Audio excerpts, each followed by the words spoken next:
নমস্কার বন্ধুরা, সুলেখা রান্নাঘরেতে চলুন একটা চিড়ে দিয়ে চপ বানিয়ে দেখাচ্ছি কিভাবে বানাচ্ছি। চলুন পুরো ভিডিওটা দেখুন। চলুন, এটা কি দেখতে পাচ্ছেন, এটা চিড়ে।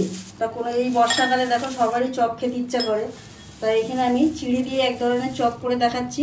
তা কীভাবে করছি দেখো। এটাকে প্রথম ভালো করে ধুয়ে পরিষ্কার করে নেবো। ধুয়ে পরিষ্কার করে নিয়েছি, নিয়ে এটা রেখে দিচ্ছি। দেখো অল্প করে কড়াইতে সাদা তেল দিলাম, তেলটা গরম হয়ে গেছে, অল্প একটু জিরে দিয়ে দিলাম, একটু রসুন, 1 চামচ পেঁয়াজ, একটু আদা, আমি চিলি ফ্লেক্স দিয়ে দিচ্ছি। এটাকে দেখো ভালো করে হালকা করে লাল লাল করে নেবো। তো এখানে আলুটা সিদ্ধ করা, আলুটাকে আমি গ্রেট করে নিয়ে দিয়ে দিচ্ছি।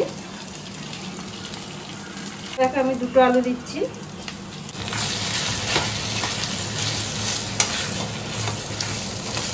দেখো অল্প একটু হলুদের গুঁড়ো দিলাম, একটু লঙ্কার গুঁড়ো, একটু জিরের গুঁড়ো, আন্দাজ মতো নুন। দেখো হয়ে গেছে। এবার ওপর দিয়ে একটু ধনেপাতা ছড়িয়ে দিয়ে নাড়িয়ে গ্যাসটাকে বন্ধ করে ঠান্ডা হতে দেবো।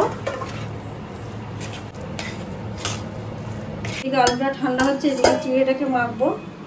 অল্প একটু বেসন দিয়ে দিচ্ছি, দেখো নুন দিয়ে দিচ্ছি, এটাকে ভালো করে মাখবো।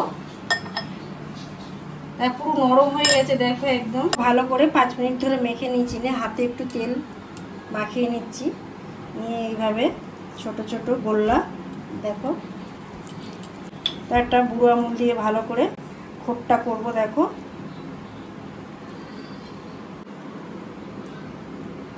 এর ভিতরে দেখো আলুর পুরটাকে দিয়ে দিচ্ছি, দিয়ে মুখটাকে ভালো করে মুড়ে দেবো। এরকম খোর বানিয়ে দিতে পারো আলুর পুরটাকে।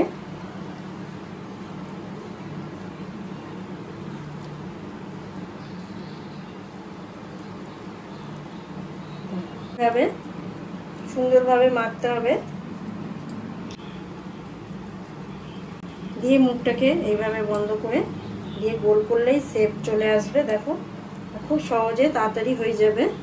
ফ্রাই প্যানটা বসিয়েছি, এইখানে অল্প অল্প সাদা তেল দিয়ে দিচ্ছি সব। তেল গরম হয়ে গেছে, কিন্তু সিমে রাখবো, জোরে দেব না। তো দেখো এরকম ভালোভাবে উল্টে উল্টে দিচ্ছি, এক পিঠ করে। কি সুন্দর লাল লাল হয়ে যাচ্ছে, আর অল্প তেলে খুব সহজে তাড়াতাড়ি হয়ে যায়।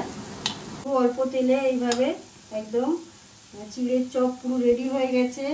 আর দেখে যদি ভালো লাগে অবশ্যই চ্যানেলটাকে সাবস্ক্রাইব করবে, লাইক করবে, কমেন্ট করতে ভুলবেন না। একটা ভেঙে দেখাচ্ছি কত মচমচে হয়েছে দেখো।